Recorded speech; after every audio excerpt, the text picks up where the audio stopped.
Hola hermanos y hermanas, ¿cómo están? Espero que estén bien. Qué rico tenerlos de nuevo en este medio virtual, en esta intimidad con el amado, de conocer una verdad eterna. Bueno, para comenzar queremos darle gracias a Dios por este segundo encuentro que vamos a tener, o segundo curso, que va a ser sobre el Evangelio de Mateo.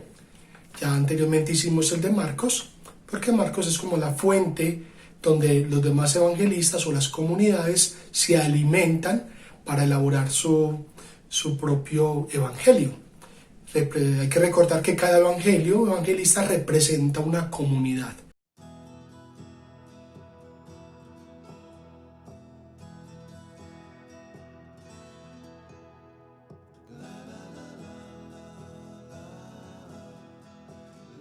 De fondo, hay que saber que esta comunidad se fortalece en Antioquía, una ciudad muy conocida donde Bernabé pues predicó demasiado. Esta comunidad crece, tuvo muchas dificultades, son judíos que fueron muy criticados por los judíos de Jerusalén. Este evangelio de Mateo es muy bonito. El primer versículo del primer capítulo, cada evangelio, su primer capítulo es introductorio. En de Mateo dice así: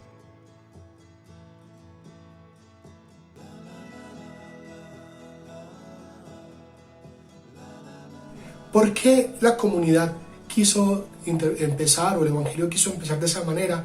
Es porque la intención del evangelio de Mateo es defender, es demostrar que Jesús, el que los judíos han matado, realmente es el que estaba prometido desde antiguo en la ley, en el Antiguo Testamento. Entonces, ya sabemos la primera clave de este evangelio, la intención de este evangelio, más de 20 capítulos, es que Jesús sí cumple lo que dice las Escrituras y que también Jesús es conocedor de las Escrituras. Recordemos que los israelitas dudaban y dudaron siempre de Jesús. Los conocedores siempre le buscaron la caída a Jesús. Tanto es que los judíos, cuando a Jesús lo veían predicar, le decían que era un charlatán, que él era una persona impostora. Inclusive también cuando él muere, hay un arreglo, según el Evangelio, hay un arreglo entre el sumo sacerdote para que fueran a cuidar el cuerpo de Jesús, para que después no dijeran que los discípulos lo robaran el cuerpo de Jesús y dijeran de que él había resucitado.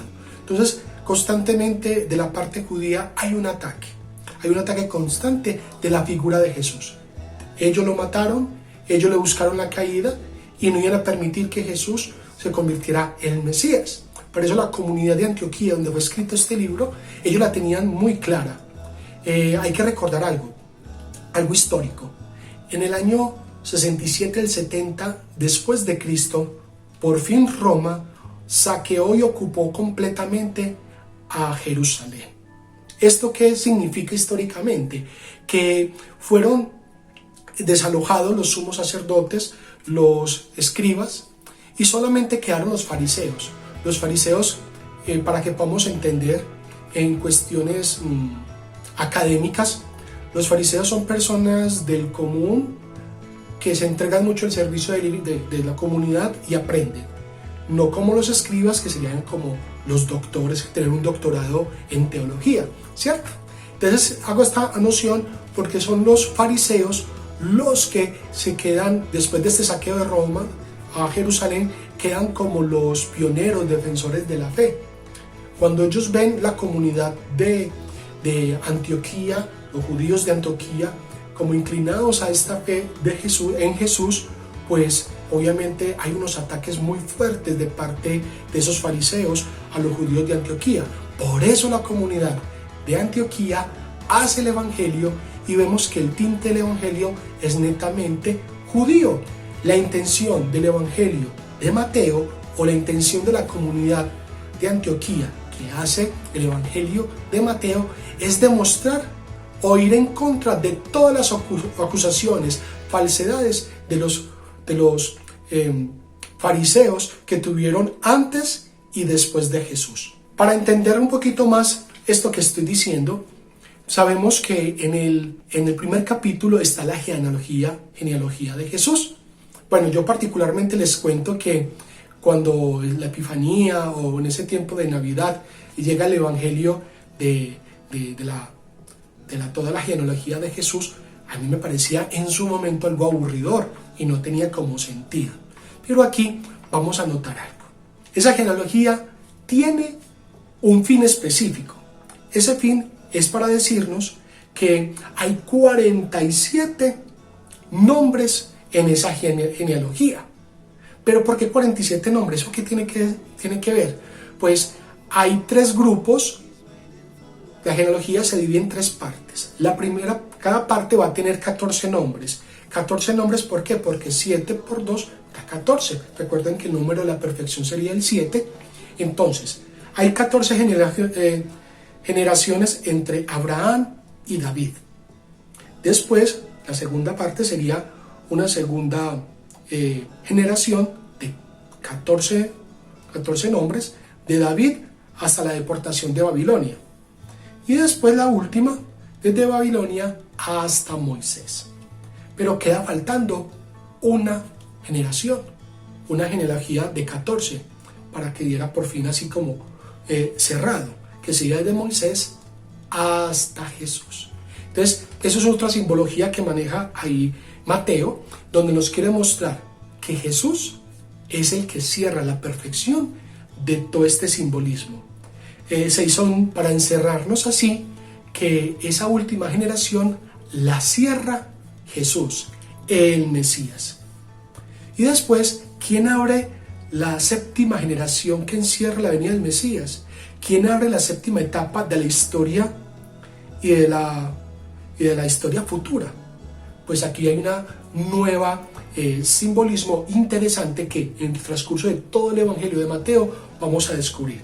Y es que los seguidores del Mesías, o sea, tú y yo, que somos creyentes de Jesús, somos los verdaderos herederos de Israel. Esas son palabras muy fuertes, pero también muy bonitas. ¿Por qué fuertes?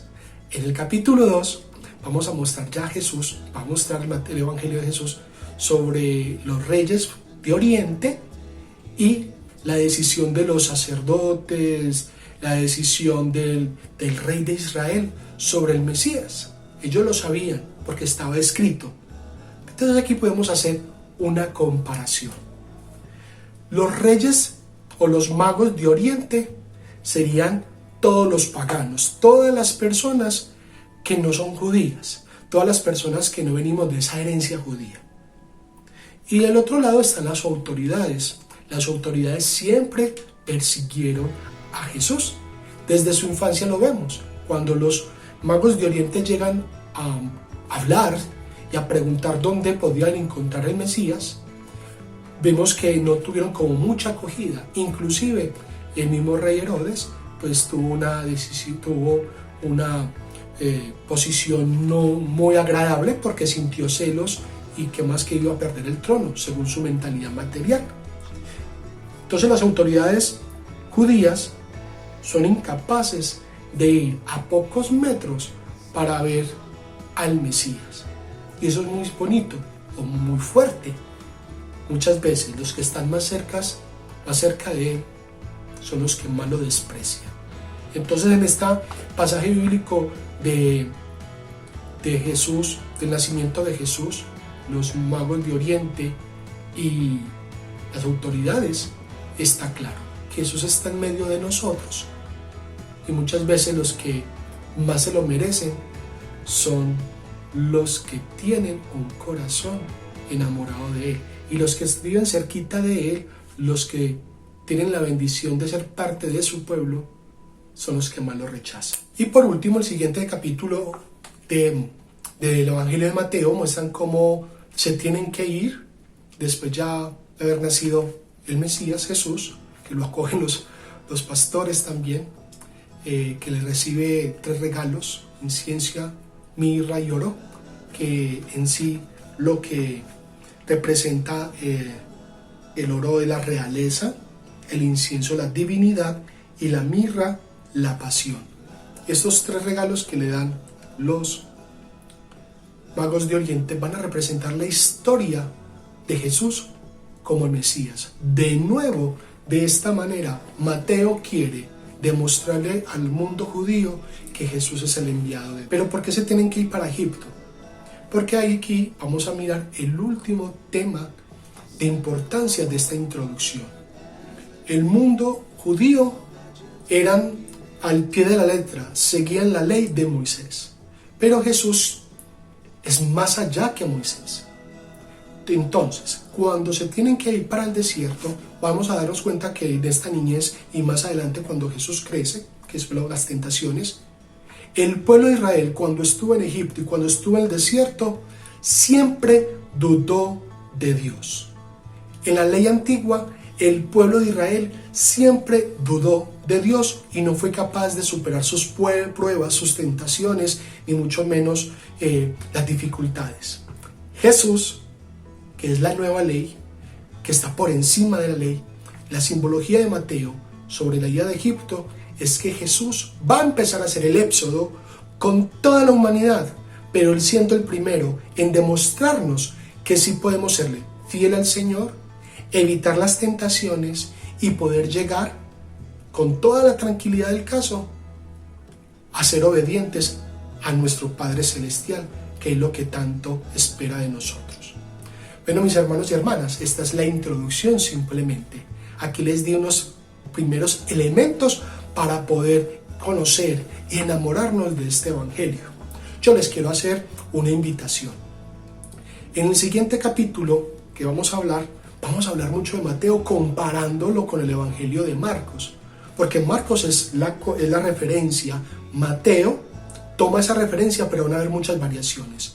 Yo te invito a que te des una pasadita al curso bíblico de Marcos, que está a continuación. Yo te lo pongo en la parte de arriba o en la descripción de este video. Vas a ver los pasajes de Marcos, todas las catequesis de Marcos, para poder entender con mayor dulzura este Evangelio de Mateo. Los espero en la próxima. Espero que le den like a este video, que se suscriban para que puedan ver este tipo de material de alimento espiritual y formación cristiana y de la sana doctrina. Dios los bendiga. Hasta pronto.